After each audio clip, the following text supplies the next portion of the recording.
It's more than embarrassment, it's a disaster for the Sussexes PR team. I think it was The Hollywood Reporter famously wrote Harry and Meghan had entered their flop era. That was in 2023 and they haven't come out of it yet, I believe. So they need a hit. I think that's always been sort of the problem, hasn't it, with the Sussex move over to the States, is that clash of cultures. But she kind of threw them under the bus in a big way here, and they don't really have a right of reply because how are they going to get involved in this? They can't even turn up to a party without creating drama with the Kardashians. I think he's probably the king is probably one of the only people that Trump publicly has not thrown under the bus.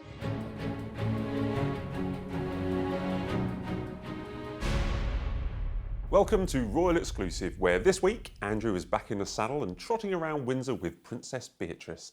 Meghan has hit the PR trail for her new doc on Girl Scout cookies, and the King has screened a new doc about his life and the environment at Windsor Castle. I'm the Sun's royal editor Matt Wilkinson, and joining me to discuss all this and more is news.com.au's royal reporter Bronte Coy and royal correspondent for Sky News Rhiannon Mills. Welcome to you both. Hello. Now look, humble brag, but me and Rhiannon were invited to Windsor Castle this week, Bronte. We got to see the King's new documentary. We went to a premiere. You do that all the time, though, because you do showbiz stuff. Not the King's premiere. In fairness, This was next level. Yeah. And this was new. Like, they've never done this before. They've never had a premiere at a royal residence. So it was the first time, that's right, that they've ever had a royal premiere at a residence. It's a 1,000-year-old castle, so you'd expected that it would happen at some time. The King is a big fan of going to royal premieres himself. He's a big fan of going to film premieres, like yourself, Bronte. But what did you make of this documentary? Did, as a royal correspondent for many years, do you think you got enough out of it? Look, I think there's a couple of things. One, they've thrown everything at this in terms of the promo around it. You go to Windsor Castle, they're giving it the whole kind of Hollywood treatment. When you see the start of it, it's got the MGM lion roaring at you, and you're like, oh wow, this is a really big deal. I'm probably a bit long in the tooth. I've done this job for 11 years, so I have watched many royal documentaries. This definitely felt like a case of the King wanting to legacy build and show people who maybe haven't followed his work over the decades just what he has done in that environmental sphere over the last 50 years. You kind of get the impression that maybe he's a bit frustrated that people don't concentrate on that enough.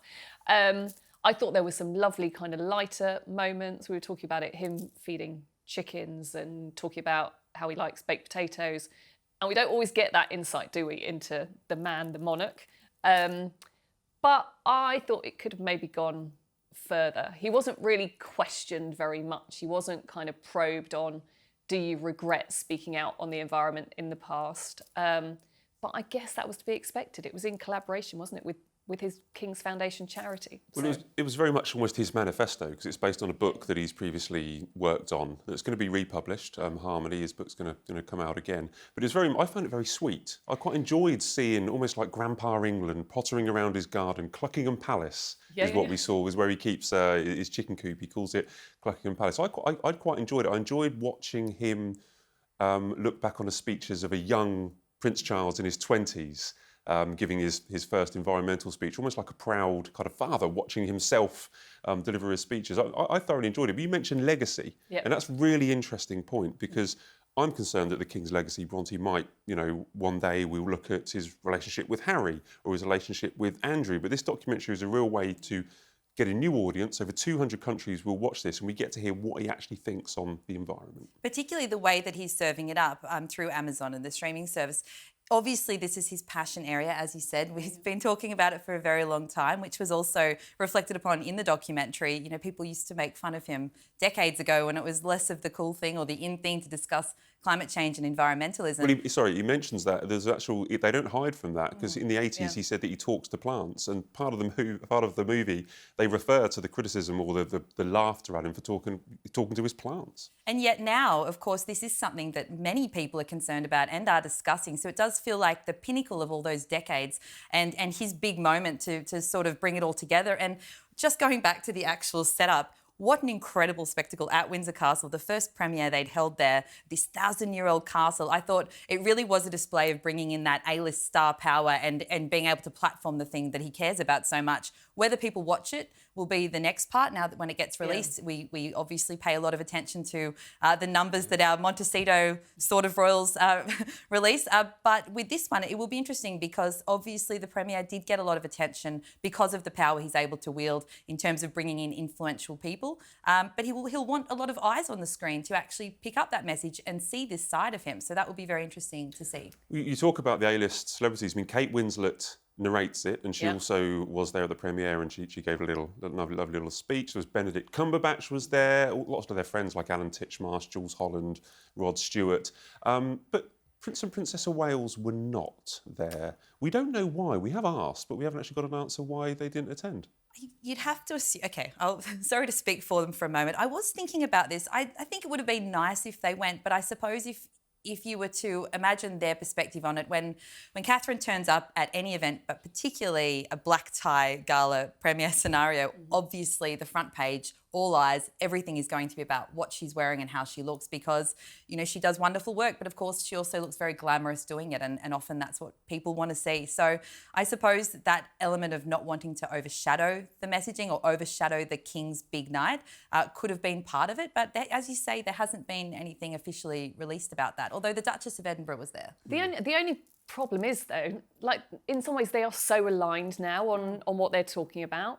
And I thought quite an interesting part of the King's documentary is it almost feels like his connection with nature feels almost spiritual. And actually that's what we're hearing from the Princess of Wales now. So he's been talking about this for a really long time, spend time in nature, kind of the mental benefits of that. And now she's talking about the same thing. So wouldn't it in a way have been really nice? And then of course William talking about kind of the environment as well, going to COP last year.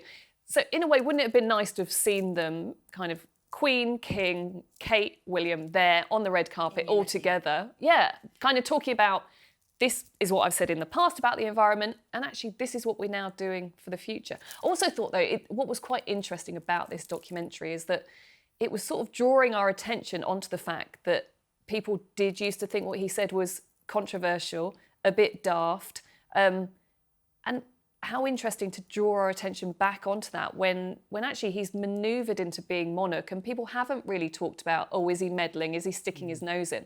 So to remind us that people used to have a real go at him and say, keep your nose out, I just think that's just quite interesting that they'd want to do that now. Well, I thought a lot of it was, sorry.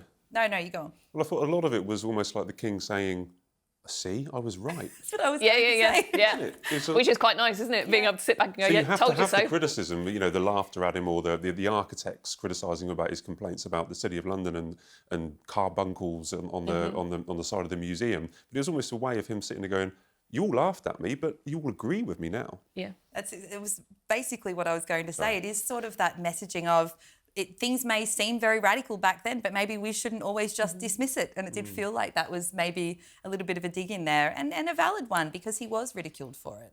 He was ridiculed at the time and he was criticised not just for some of his views that, you know, that have often proved to be correct, you know, like organic farming and sustainability and et cetera, et cetera. But he was also criticised at the time of actually speaking out. Do you think the King, by doing this movie or doing this film that's coming out on Prime Video, do you think he still is as outspoken as he was or controversial as he was when he was Prince of Wales? Do you know what? I think he's still engaging in all of the topics that he has done over the last few decades, but has obviously had to kind of dial down the volume on it a bit. He gives less speeches. Like I've been to so many engagements with him when he was Prince of Wales, and there'd be no speech, and then all of a sudden there was an impromptu speech. He doesn't tend to do that now. But I've been to engagements with him and I thought, hang on a minute, you are kind of being a bit political. There was one with Idris Elba about knife crime, and he was sat across the table from various cabinet ministers. Keir Starmer turns up and he said to Lisa Nandy, he said, oh, I'm going to watch your progress on knife crime. I was like, hang on a minute, you're not meant to interfere. We wouldn't have seen this from Queen Elizabeth II. So I think he's definitely more socially engaged than his mother was as monarch. But in a way, is that what we want now from our leaders? Do we want them to seem kind of connected and socially engaged we hear all the time, don't we? Constitutional guardrails. He's sticking within those. Like all the briefing we get all the time is about that. But I do think he's still doing what he's still staying true, I suppose, to what he's always been committed to. Very good point. Yeah, he's not veering off. He's always been this way. So, but within the guardrails. Yeah. There's one last thing I want to talk about the documentary. Is there was a quote by one of the guests that was interviewed and who said. Jamie Oliver, the famous British celebrity chef, once said that the king is a bit of an old hippie, and he thinks that might be true. Is Charles, watching this documentary and seeing everything that he said over the years, is he really just a bit of an old hippie? He fuels his car with cheese or something, right? I think there are elements of but then on the other side, you've got the sort of formalities of living in the royal estates, and there's a lot there that's very not hippie. But I do think there are elements of it in there. I've not seen him in sandals. We've not seen him grow his hair long. But yeah, I think I was saying it earlier, this kind of spirituality about this connection with nature that he wants to talk about. And in the documentary, he's there surrounded by Indigenous leaders and they're holding hands. And I just thought that's so different from Queen Elizabeth, who obviously had her own very strong faith. But yeah, that kind of spiritual element around him is just quite unusual, really.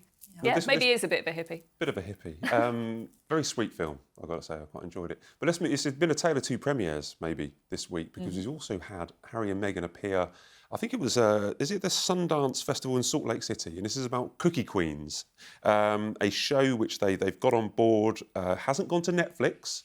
And there's a bit of debate, as we were talking about the premiere that we went to, there was a bit of debate as to whether they managed to sell out the seats for this premiere. And you've done Sundance, yeah? I did Cannes last year. Cannes. So I haven't been to Sundance. It's a similar sort of setup.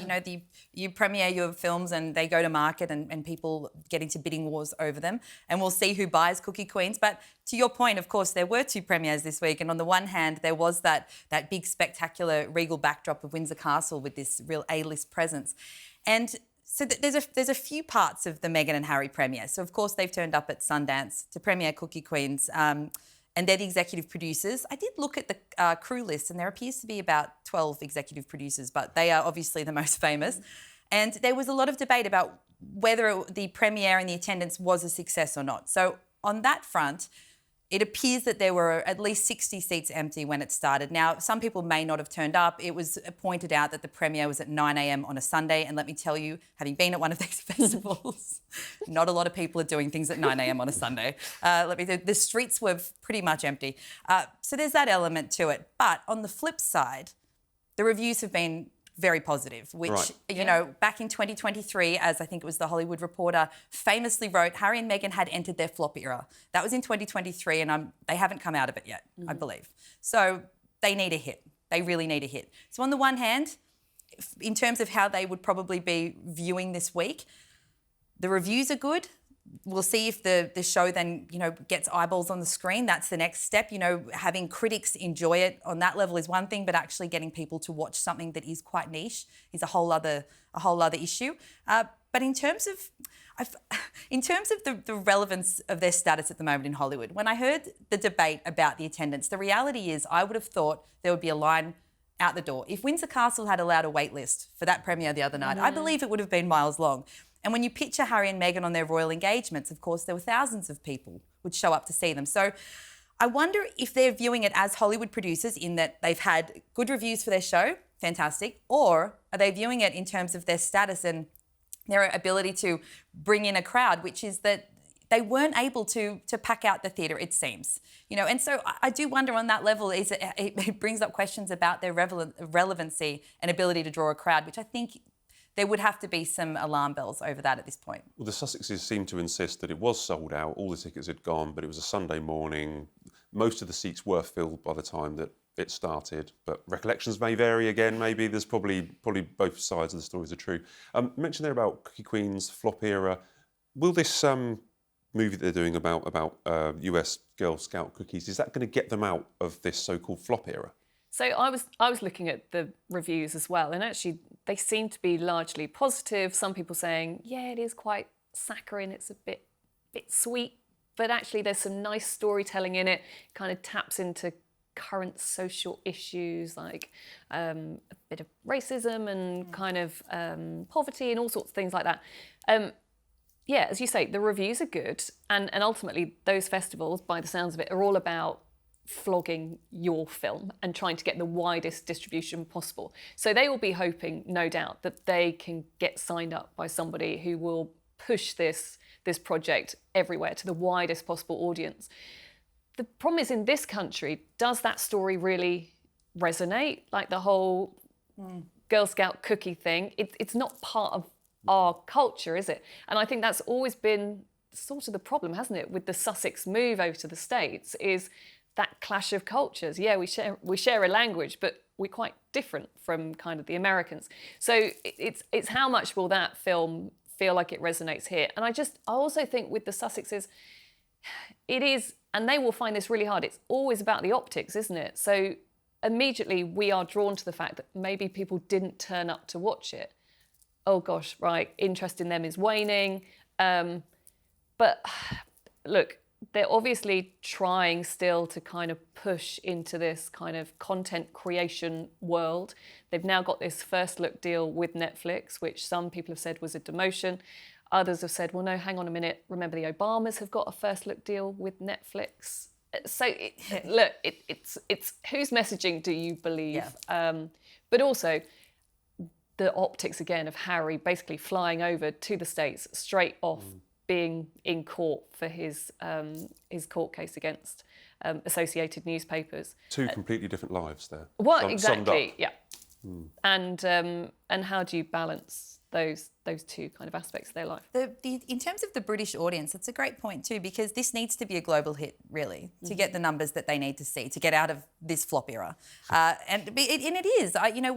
We've given it all a shot. I said when With Love Meghan premiered, I thought that maybe she'd really found her niche, and as we know, that was absolutely destroyed by critics. So and won't be returning, I understand, for season 3, just potentially one-off specials. So they do need a big hit, and for it not to be for it to be something that is a risk in terms of how it will appeal to a global audience, it does. Yeah, it'll be very interesting to see those numbers. Well, Meghan's called it, or she did a speech, she called it the cutest film and one of the most powerful and meaningful depictions of something that is an American tradition and rooted in nostalgia. And So it we'll have does to kind wait of and see. tie in with the whole Love Meghan brand, doesn't it? Like, if you're not going to like that, you're hardly going to like this movie by the sounds of it. It's all Cutesy a and bit cooking. And, yeah. But actually, if you love Meghan, then maybe it's going to be up your street. I don't know. But the season 2 of her show didn't even make the top 1,000 for Netflix's second half of 2025. So I would say if that's the audience they're trying to grab, it's not a huge audience. It's a small one. Yeah. We have had an update, by the way. Do you remember back in November, Harry and Meghan were pictured going to a party in Montecito with Kim Kardashian and a bunch of celebrities.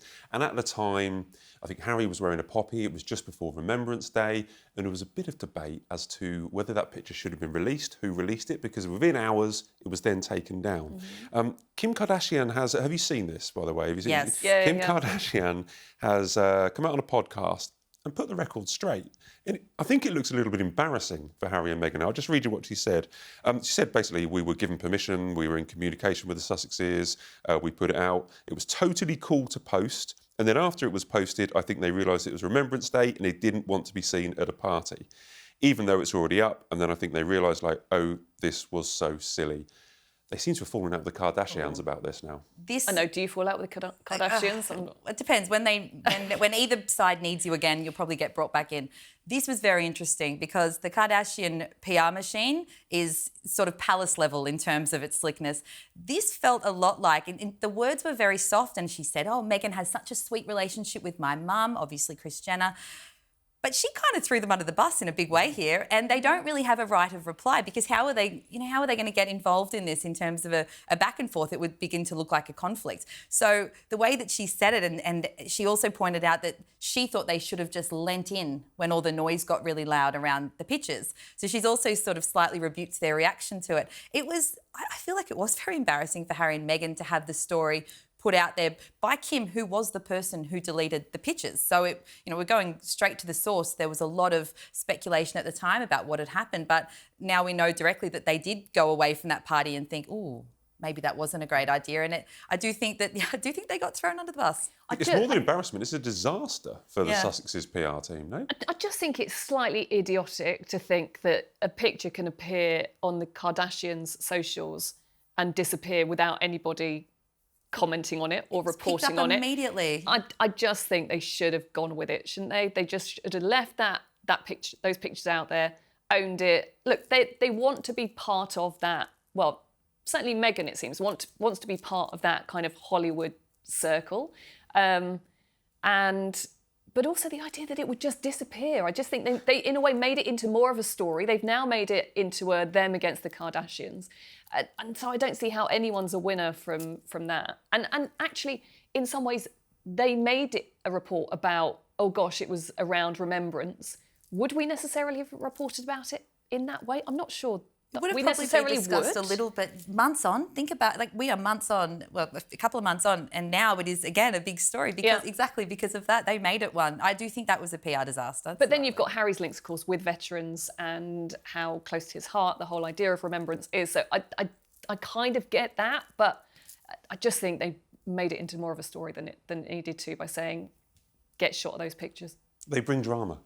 Yeah. Wherever they go, even, when they're in the UK, when they're, doing talks or speeches or documentaries or turning up at a party, they can't even turn up to a party without creating drama with the Kardashians. That's where we are. I think we've talked about this a few times in so many different ways regarding the Sussexes, but at its core, you just get this sense that they don't know who they are or who they want to be in the public eye. And this is that again. They go to this incredible A-list celebrity bash with all of the big names in Hollywood, big names in tech. These are the shoulders they want to be rubbing. And then the next day they sort of panic about it because they're wondering how that's playing off with their image in Britain. And it does come down to what feels like, again, an identity crisis. You sort of have to have that idea of who you want to be before you step out confidently on the world stage. But it always feels like they're scrambling. Now, I want to talk about soft power. So this is a phrase that we use when we talk about the royal family and their diplomacy and their skills and their meeting other world leaders. King Charles, privately, diplomatically, behind the scenes, got a message to Donald Trump to say that whether inadvertently or not, the comments that he made about NATO soldiers and British soldiers being very far behind the front lines in places like Afghanistan, when the NATO article was invoked and we went to support the United States, that it hurt people in the UK. And then Donald Trump has railed back. This is the front page of the story on The Sun on Sunday. We talk about Charles being a meddling king or being political. How does this sit with you, his intervention here? I find all of this really fascinating because we don't really get told about this stuff. We don't get let in on the private conversations that are going on all the time. We know that there's always conversations between the King's private secretary, the Prime Minister's private secretary, and the Cabinet Secretary. They're kind of described as this powerful triangle of men, but we don't really know who they are very well, and we don't know what they talk about. But this whole story saying, actually, the Prime Minister called up Donald Trump and went, "Oh, I think you've upset the King." And immediately we then get that post on Truth Social from Trump saying, "Oh no, we're all friends. We'll never forget that bond with our British troops." I just think it shows the level of influence that the King has, generally on the world stage, but particularly when it comes to Donald Trump. I think he's probably the King is probably one of the only people that Trump publicly has not thrown under the bus. Yeah. He can say nothing but good things about King Charles. And so the idea that he would have upset his friend obviously went a long way in that moment. And what's more than that is that normally, as you say, these conversations are normally private. Or they don't get leaked, and they're very bad if they get leaked. We don't know the specifics of the conversation. We just know that the King made it aware that Britain was a little bit hurt by it. It's the fact that there was no kickback from the palace. No. There was no anger from the White House or anything like that. It was almost like, we don't mind this message getting out, because it makes the King look like he's standing up for the United Kingdom. It's statesman behaviour. As the Commander-in-Chief as well, it felt like the appropriate thing to do, but he did it, as you say, it's the wielding of that soft power. There was so much, conjecture about, what does that look like during the state visit? He has soft power and the diplomacy and they're friends, but how does that actually play out on the world stage? Well, here we are. We're seeing it right now. A wonderful example of it when, Donald Trump receives pressure from other world leaders and if anything, usually rails back at them. So in this case, as you say, the dust appears to have settled and with no conflict, which is unusual with the US administration often. So I think that it's a case of, I think the King is really meeting the moment, and to the climate change conversation as well. Yes, we can't imagine the late Queen or people before her, behaving or acting in this way. But at the same time, I think that, as William is always saying, we're deciding whether the monarchy is fit for purpose in the modern era. And I think that the senior royals are meeting the moment. And we're not in that deferential period anymore. People want to see what the King can do and what that soft power looks like. And I think he took a huge risk, because we don't ever know how President Trump is going to respond, and they are friends, but you can never say with certainty that he's not going to get angry and fire off some notes on Truth Social. You're never sure of it. So it was absolutely a risk. It could have been a diplomatic nightmare, really. But I think it was a calculated risk off the back of whatever conversations they'd had in September, and since then, perhaps, maybe they speak on the phone more often than we know, but this was a great example of the King using that power and really showing off what that friendship is worth and his value as well as the monarch. I mean, it means that the April state visit, which we're expecting to happen, hasn't been announced when the King and Queen go to Washington. It means perhaps that there will be less conflict or less stress between the people organising it, because, as you say, you don't know what Trump's going to fire out on Truth Social next month or next week or even in a couple of hours' time. So the palace will be worried, but now they know that they kind of have a good relationship between Charles and Trump, and the state visit probably go ahead safely. I think this is one that couldn't not be addressed, and so it was, yes, very subtly done. The palace not denying that the conversations may have happened. Look, the King is head of the armed forces. In 2010, he went to Helmand Province. He went to see UK troops there. And actually, in 2012, at the Sun's military awards, Prince of Wales at the time, his speech was solely focused on the courage of the troops over in Afghanistan, talking about his own son's service over in Afghanistan as well.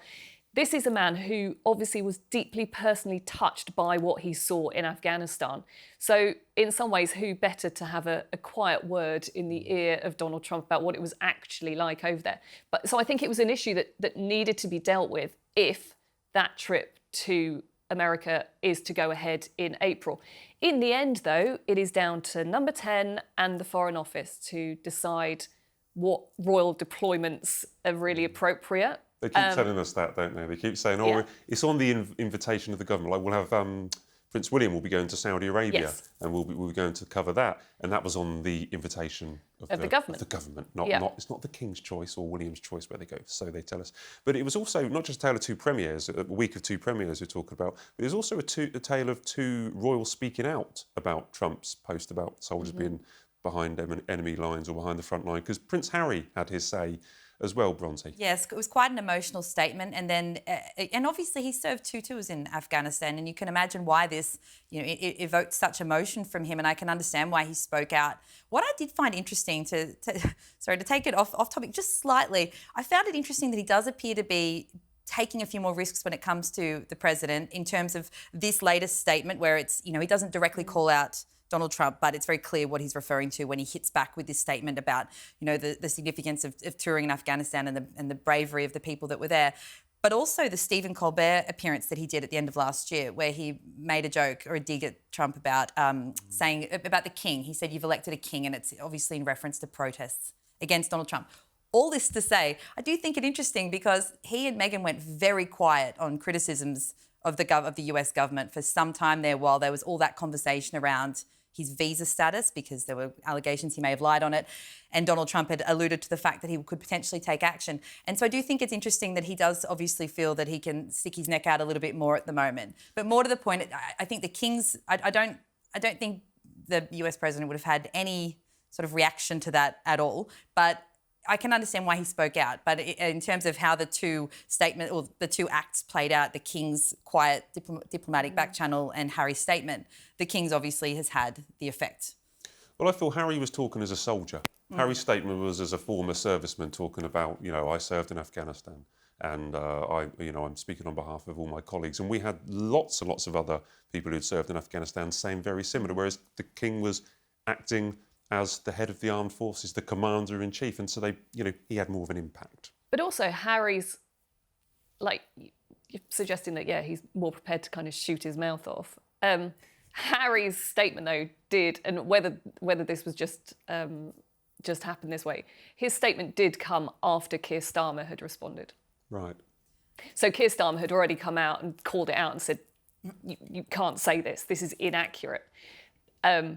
So I don't know. I think possibly he was thinking, well, look, the Prime Minister has said something. It's okay for me to go now. He's not the first. And I understand why he wanted to. Of course, he has every right. And he was there serving. He saw it, and he saw that he had the trauma left over from it afterwards. I can completely understand why he felt so inflamed by that. I think I would like maybe to see the King. I know we went out in last April the King went to Canada for 24 hours. I wonder if, behind the scenes, we might get a little bit more of him maybe sticking up for Canada and Trump, because that'd be interesting. Well, that's the whole thing. How are Canadians going to feel? Yeah, how are Canadians going to feel seeing their king going to America? It's going to be interesting how they will view it. It's such an interesting trip in April. I can't wait. Once it's confirmed, I mean, it's just going to be immense. Now, I'm glad I've got both of you on for many reasons. Go on. You'd hope so too, yeah. For many, many reasons. But one of the reasons I want to know, are you able to plait your own hair within a matter of minutes or in the back of a car between two meetings? Absolutely. When I saw that Catherine had done it this week, I carry around 3 hair elastics, which I think anyone with longish hair will relate to. I carry around 3 hair elastics because you get into the tube and there's a wind tunnel or anything at all, you've got to quickly do a bun or a plait. And I loved it when she turned up for that walk. It was so appropriate. Of course, she had the beautiful blown out waves for the 2 previous engagements, but she had to go practical for the final one. And we all know what it's like. You're on the run, you've just got to make it work. You've got the length of hair to plait. I wish I could plait my hair. But yeah, I think she is ever practical, isn't she? It's like, I'm going up on a windy hill in the Peak District. People are going to need to take photos of me. Hair up, back, practical, done. And it was a no-nonsense plait too. It was slick. There was nothing escaping. Hasn't she before done her hair with a pen? Wasn't there an engagement where she kind of wrapped it all up and shoved a pen in it? Well, that engagement in the... I can do that. I actually tried it after I saw I can do that. That engagement in the Peak District, I mean, this wasn't in a, this was muddy, this was windy, it was in the middle of a storm, this was, she was walking through puddles. So, she can rough it sometimes if she wants. She's an outdoorsy gal. Well, that's what she wants to show, isn't it? Like, that is the kind of engagement that she wants to be doing now. Good on you. And just a quick one on Prince Andrew. We get into I keep saying Prince Andrew. Just a little bit more on Andrew Mountbatten Windsor. I found it very interesting. Princess Beatrice was out. We had pictures of them together in the sun. They went riding around Windsor Castle together. We were led to believe that both daughters, they obviously didn't go for Christmas at Royal Lodge. They were distancing themselves, claims that Eugenie had cut him off. Not sure how accurate that is. But Beatrice really did show a little bit of support for her father by joining him the other day. Well, they'll know that the photographers are there around Windsor. Nothing happens by chance, does it?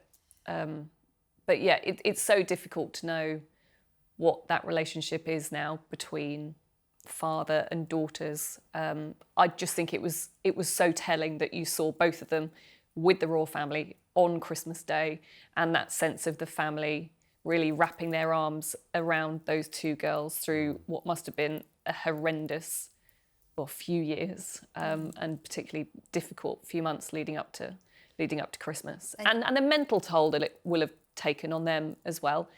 He is still their father, though.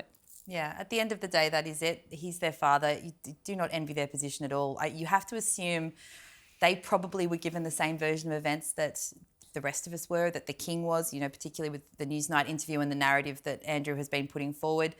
And so, as these emails came to light and as new details unfolded last year and everything really escalated, that's deeply traumatic, that all playing out in the world stage and being, I would assume very disappointed by that turn of events. But also, as you say, it's their dad. So if they're not checking in on him, who is? Yeah. Just quickly, Rhiannon, before we wrap up, when Andrew moves to Marsh Farm, he's no longer a prince, he's no longer a duke. Will it be the end of his crisis?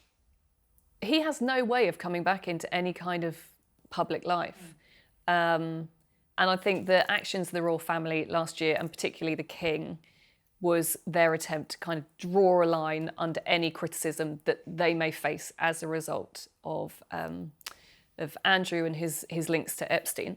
The problem is, though, those Epstein files over in America. We've had I think it's 1% of them released. And it's what more is going to come. We've not had any video yet, for example. There is clearly a lot more to come. And I think what we saw with the last release of the Epstein files is it continues to be Andrew, who is the man that globally people are most interested in. You can have other names mentioned, you can have photos of other people, and yet it continues to be Andrew who makes the front pages and makes the headlines. And that continues to be so difficult for the royal family. I don't know what more they can do. And also, he's now being moved to Sandringham. Security around him is obviously a big kind of sticking point at the moment, which is why the move maybe isn't happening as swiftly as people would like. And ultimately, Norfolk is, yes, he's still on a royal estate, but it's vast and huge, and you don't have the walls that you've got at Windsor. It's going to be a really tricky predicament, I think, when he moves. 1% of the Epstein files have been released, so we'll be talking about this for weeks and weeks to come. Yeah, and no one knows when they're going to drop. It's, yeah. And we've just got time for our quick-fire questions. Okay. So if you're ready, take a deep breath. Poise. These are quick-fire questions, so I want some good answers. The King hosted a screening at Windsor on Wednesday for the film Finding Harmony, A King's Vision at Windsor Castle. If you were to make a documentary about the King, what would you call it? Farming and feuds. But I would like to add an asterisk and say I'm not saying that it's his fault that he's been embroiled in feuds, but there has obviously been a particularly high-profile one recently, and I like the alliteration. You wouldn't be doing that one with the palace, though, would you? No. Not in collaboration. I'm going to go for The Real Crown. You know, you had The Crown on Netflix. Ah, like that, that's actually. brilliant. So maybe Netflix would... That's They'd kind of whip that up, yeah. very marketable. I like that. Yeah. So after Catherine showed off her DIY hair skills, putting her locks into a braid to withstand the bad weather on a rugby visit this week, which royal has the best hairdo? It's obviously Kate. I will call you out on this. It was a plait, not a braid. There is a difference. I'm reading out what was written down. I'm going to give you a pass because it doesn't appear that you've done one recently. But That's hair and clothing knowledge, again, coming to the fore. But it's got Guilty. But I also loved the late Queen's hair only because she just knew what she liked and she stuck with it and it worked for her. Anne. Okay. Princess Anne, and I often will channel a Princess Anne. The hair will go up. You know, she's always got her hair up. She used to have a big beehive in the 70s. Yeah. Amazing. She had beautiful long hair. No, hair for decades has been up, out of the way. People can see her.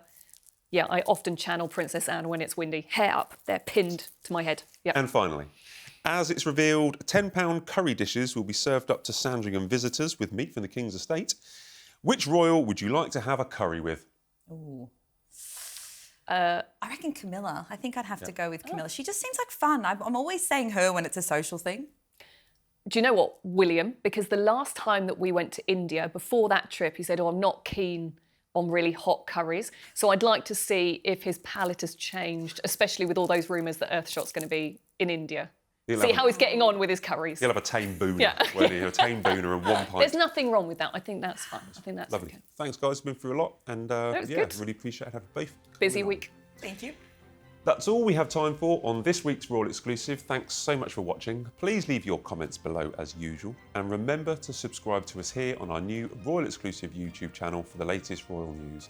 We'll see you next week.